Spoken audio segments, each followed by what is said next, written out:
Hey,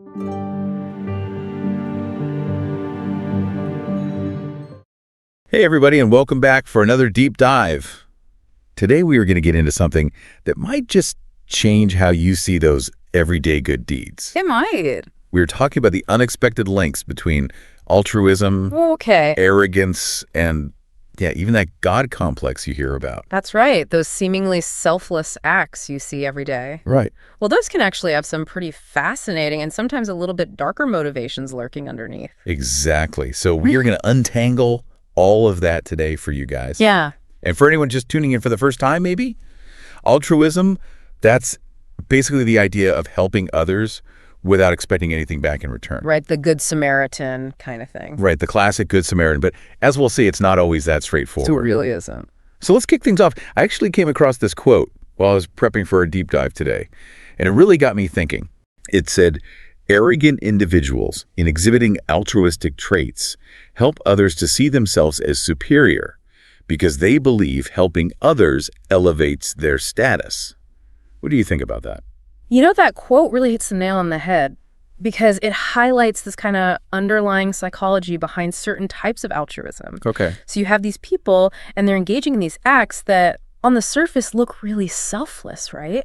Right. But deep down, it's feeding this need for validation, for feeling superior to others. So it's not really about the person they're helping. Often not, no. It's more about them. It's about how the act makes them feel about themselves, and it all ties back to our very human need for self-worth. Okay, so it's like they're getting a psychological boost from helping. Like they're climbing this invisible social ladder by doing these good deeds. That's really interesting. Have you ever come across this sort of thing? Oh, yeah, all the time. Really? I mean, think about it. That friend who's constantly volunteering but always makes sure everyone knows about it. Yeah. Or that person who donates a large sum of money, but only if their name is plastered all over the donation.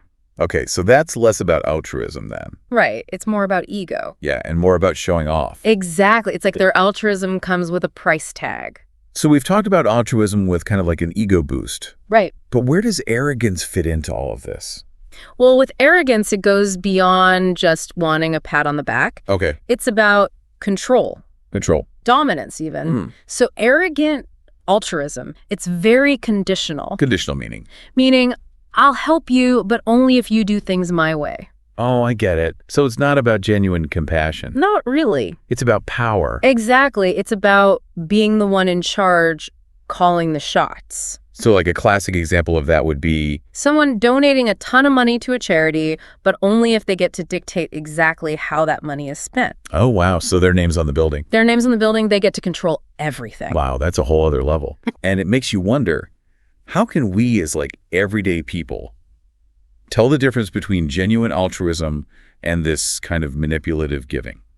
That's a really important question. And honestly, it's not always easy to spot. Right. But one thing you can look at are the motivations behind the act. Okay, so how do you figure that out? Well, ask yourself, is this person genuinely concerned about helping others, or is there another agenda at play? Oh, that's a good point. Right. Is there a need for recognition or control? Mm-hmm. Okay, so that's arrogance, and that's already pretty heavy.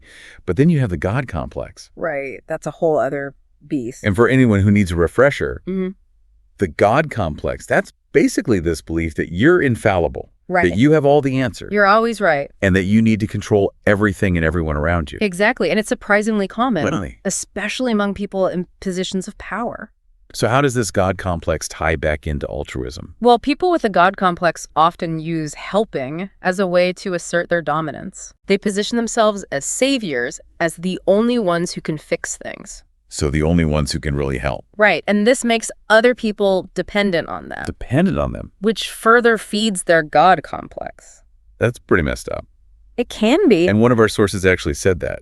The God complex leads individuals to believe that helping others is a form of superiority, that they are the ones who can save others. And that's the danger right there. It twists the whole concept of altruism. It really does. It makes it seem almost manipulative. Because it's about control and power disguised as kindness. That's crazy. Yeah. So for our listeners out there, think about the people in your own lives. Those leaders, influencers, even just people you know personally, who always seem to have the answer, who are always offering to help. Have you ever felt pressured by their help? Like you owe them something? That's a key sign. Because genuine altruism should never make you feel indebted or obligated. That's a really good point. It's all about recognizing those subtle power dynamics that can be at play. So the big takeaway here is that we need to be more aware.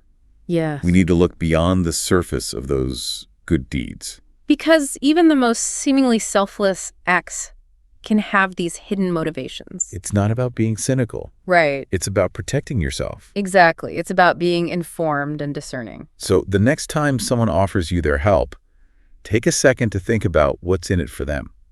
Are they genuinely trying to help, or is there something else going on? Food for thought. Definitely.